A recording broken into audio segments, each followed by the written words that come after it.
मौजूद है कि ये साइंस जब नज़र आने लग जाए तो समझ लो कि दुनिया के तबाह होने का वक्त करीब है और क़यामत का वक्त जो है वो करीब है। तो खुलासा ये है मेरी बात का कि whenever we want to talk to someone जो ईजी लेता है लाइफ को, बहुत एथियस्ट टाइप लोग हैं, वो डिनाई करते हैं इन चीज़ों को, तो ये इन दो चीज़ों को तो डिनाई नहीं कर सकते ना कि वर्ल्ड विल एंड, साइंस भी आज कह रही है, आइंस्टाइन की थ्योरी कह रही है, और दूसरा वी विल एंड, हमने भी मरना है एक ना एक दिन। तो अब वो नैरेटिव हम देखते हैं जो नैरेटिव सिर्फ मुसलमान के पास है कि दुनिया ने तबाह कैसे होना है। नबी अकरम सल्लल्लाहु अलैहि वसल्लम ने फरमाया, सही हदीस में आपको बता रहा हूँ, कि 3 सूरज को अगर आप गौर से पढ़ेंगे और उस पर तदब्बुर करेंगे तो वो ऐसे है जैसे क़यामत को आप अपनी नज़रों से देख रहे हैं। और एक हदीस में है कि अगर कोई शख्स क़यामत को देखना चाहता है as if he is literally watching it, as if के उसके सामने मूवी चल रही है और वो देख रहा है, तो फिर वो इन 3 सूरज को डिटेल में पढ़े। कौन कौन सी सूरज है? सूरह तकवीर, सूरह इन्फितार और सूरह इंशिकाक। तो अभी सिर्फ सूरह तकवीर मैं आपको आपके सामने उसकी ट्रांसलेशन रखूंगा, जस्ट टू टेल यू कि ये हमारी थ्योरी है। क्रिएटर ऑफ द यूनिवर्स अल्लाह बता रहे हैं कि ये वो इवेंट्स है क़यामत से पहले जब क़यामत जो है वो रूनमा होगी। इज़ा शम्स कुव्विरत, बिस्मिल्लाहिर्रहमानिर्रहीम, when the sun is wrapped up in darkness. अब इससे क्या मुराद है? ये रिसर्च पॉइंट है। रैप्ड अप से क्या मुराद है? रैप्ड अप से बहुत सी मुराद, एक ये है कि it will fall because gravity खत्म हो जाएगी। Wrapped up literally wrapped up भी हो सकता है, क्योंकि स्पेस टाइम जो है आपको पता है वो रैप अप भी होता है। It's like a paper, paper को रैप अप भी कर सकते हैं, पेपर को रोल भी कर सकते हैं, फिर उसको वूंड भी कर सकते हैं लाइक अ सोलेनॉइड। तो क्रिएटर इज टेलिंग यू कि this is what I will do, कि मैं सन को रैप अप कर दूंगा। वाइजन नुजूमुन कदरत, and when the stars fall dispersing, और सितारे गिरने लग जाएंगे, स्टार्स गिरने लग जाएंगे, यानी ऑब्वियसली स्टार्स को क्या होल्ड कर रही है? ग्रेविटी, तो ग्रेविटी खत्म हो जाएगी। वाइजल जिबाल सुय्यरत, and when the mountains are removed, जब माउंटेन्स रिमूव कर दिए जाएंगे, ऑब्वियसली जब अर्थ को फैला दिया जाएगा, उसकी गिरह जो है वो खत्म कर दी जाएगी, उसको फ्लैट कर दिया जाएगा अर्थ को, तो डेफिनेटली माउंटेन्स, प्लेटूज, ये सारी चीजें खत्म हो जाएंगी।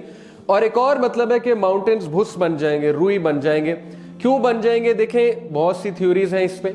साइंटिफिक थ्योरी एक ये है कि हिग्स बोसन पार्टिकल जो कि मैटर को कंट्रोल करता है, इस पे आप रिसर्च कभी कीजिएगा, हिग्स बोसन पार्टिकल का क्या रोल है। नोबेल प्राइज मिला ना हिग्स और बोसन को, 2 साइंटिस्ट थे।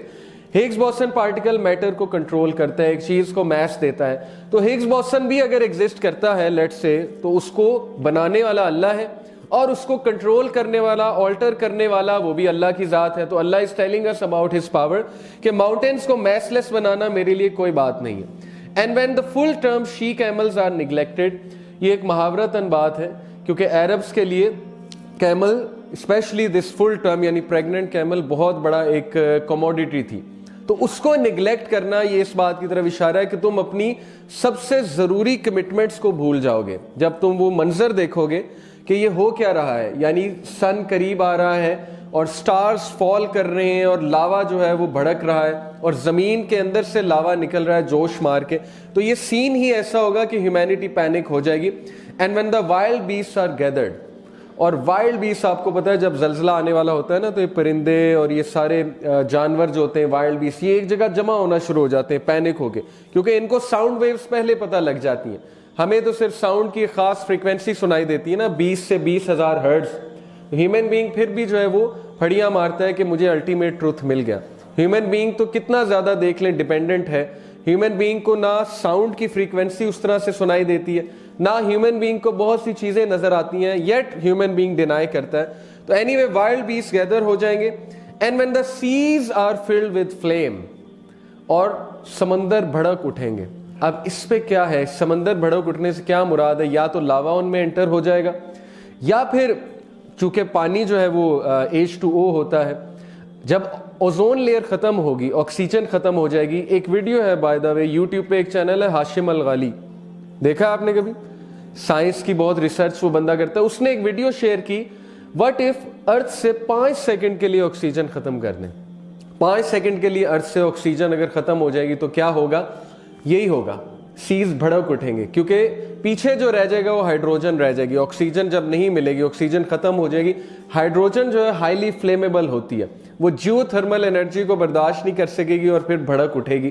तो ये अल्लाह ने एक साइन बताया कि जाहिर है ओजोन लेयर ख़त्म होगी। डेफिनेटली ओजोन लेयर ने क्यों ख़त्म होना है? क्योंकि एटमॉस्फेयर ने ख़त्म होना है। अभी तो अल्लाह ने प्रोटेक्शन दी हुई है अर्थ को ओजोन लेयर की, जो बहुत सी खतरनाक इलेक्ट्रोमैग्नेटिक रेडिएशन से हमें बचाती है। And when the souls are paired, जब सोल्स को पेयर किया जाएगा इनटू इवल एंड गुड, एक इसकी ये मीनिंग है, और उनको खड़ा किया जाएगा। And when the girl who was buried alive is asked for what since she was killed, यानी अल्लाह का आप एक्सप्रेशन चेक करें कि अल्लाह सबसे पहले ये बात कर रहे हैं कि क़यामत वाले दिन सबसे पहले मैं हिसाब लूंगा इनजस्टिस का, कि ये लड़की जिसे तुम जिंदा दफनाते रहे हो, किस जुर्म में तुम इसे जिंदा दफनाते रहे हो। तो this is the expression that the Quran gives क़यामत का, कि क़यामत कोई मजाक नहीं है।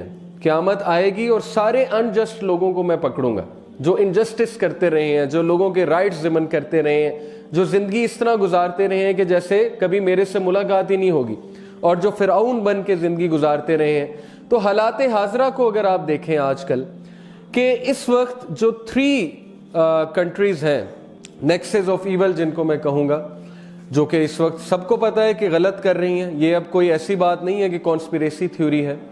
आप देख लें कि ट्रंप अमेरिका में आकर किस तरह से एक फेसिस्ट गवर्नमेंट रन कर रहा है, और फिर उस साइड पे इजराइल नेतन्याहू जो है वो भी एक फेसिस्ट आदमी है, और तीसरी साइड पे जो इंडिया में इस वक्त मोदी है उसकी गवर्नमेंट क्या कर रही है, किस तरह से कश्मीरियों को उन्होंने कश्मीरियों पे जुल्म किया, कश्मीर को सील कर दिया।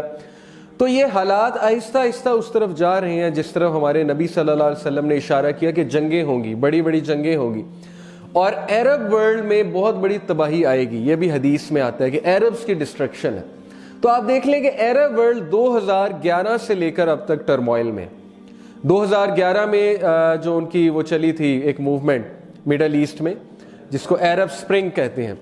लिबिया का हाल देख लें क्या हुआ, इराक का हाल देख लें क्या हुआ, अफगानिस्तान को देख लें, ईरान टर्मोइल में है तब से, ठीक है, Iran is in war with Israel, और सऊदी और ईरान की टसल चल रही है। इसी तरह आप देख लें कि अफ्रीकन कंट्रीज जो हैं लिबिया के साथ, जैसे इजिप्ट में टर्मोइल है, और अब सीरिया में जो टर्मोइल चल रहा है क़यामत की बहुत बड़ी निशानियों में से, क्योंकि नबी अकरम सल्लल्लाहु अलैहि वसल्लम ने फरमाया कि शाम में से जब पीस ख़त्म हो जाए, शाम जब खाना जंगी का मैदान बन जाए, देन वेट फॉर मेहदी। ये तिरमिज़ी की हदीस है कि फिर मेहदी का वेट करो, क्योंकि शाम से खैर उठना ये बहुत बड़ी बात है। शाम इज़ अ ब्लेसेड लैंड, क्योंकि नबी सल्लल्लाहु अलैहि वसल्लम के दौर में ज़ाहिर है पैलेस्टाइन अलग से कोई कंट्री नहीं थी, ना ही इसराइल कोई अलग से कंट्री थी, तब शाम का इलाका था सारा। और आपको पता है कि जेरूसलम शाम में है, तो जेरूसलम का कैपिटल बनना इजराइली स्टेट का, this is also one of the major signs दज्जाल के अराइवल का। मुगीरा आपसे बात कर रहे थे दज्जाल के अराइवल का, फिर मुगीरा ने आपसे इब्ने सयाद की बात की। तो थोड़ा सा मैं इसको मुख्तलिफ अंदाज से सोचता हूँ कि मे बी दज्जाल knows time travel and maybe he knows teleportation, क्योंकि जैसे जैसे साइंस जो है वो तरक्की कर रही है, ये चीज़ें रियलिटी बनती जा रही हैं। टेलीपोर्टेशन, एक जगह से दूसरी जगह चले जाना विद इन सेकेंड्स, या डिफरेंट टाइम्स पे एग्जिस्ट करना और उम्र ना बढ़ना, ये भी एक बड़ा कॉमन फिनोमेना है साइंस का, जिसको जाहिर है टाइम पे कंट्रोल है। वो किसी भी टाइम पे आ सकता है, एग्जिस्ट कर सकता है, वापस जा सकता है। तो ये चीज़ें आपको हैरान कुन चीज़ें नहीं है। हदीस जब पहले कभी हम सुनते होंगे 100 साल पहले, 200 साल पहले, तो सोचते होंगे ये कैसे होगा, हाउ कुड दज्जाल बी रीबॉर्न, क्योंकि आपको पता है उसने दोबारा पैदा होना है, उसने 24-25 साल में एमर्ज होना है, ठीक है, ये हमें बात पता होना बहुत ज़रूरी है। और वो एमर्ज किस लिए होगा, अचानक से उसको खबर मिलेगी कि इमाम मेहदी आ गए, तो वो गुस्से से शदीद लाल पीला हो जाएगा और अपनी जंजीरों को ब्रेक कर देगा और जाहिर हो जाएगा, एमर्ज हो जाएगा दुनिया में।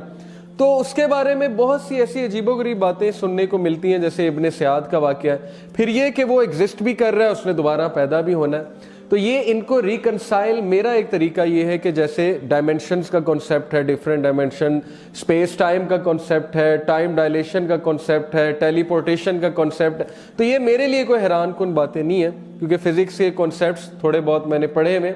आप भी जब पढ़ेंगे आपको इतनी हैरान कुन बातें नहीं लगेंगी, और इससे साबित ही होता है कि हमारे नबी सच्चे हैं। और बेशक हम अपने नबी पे ईमान लेकर आए, चाहे हमें ये कॉन्सेप्ट्स पता हो या ना पता हो, हमारा ईमान है, ठीक है। हो भी सकता है यही कॉन्सेप्ट्स एग्जैक्ट हो, या हो सकता है कि कोई और कॉन्सेप्ट्स हो, लेकिन दज्जाल ने आना है, ये हमारा ईमान है।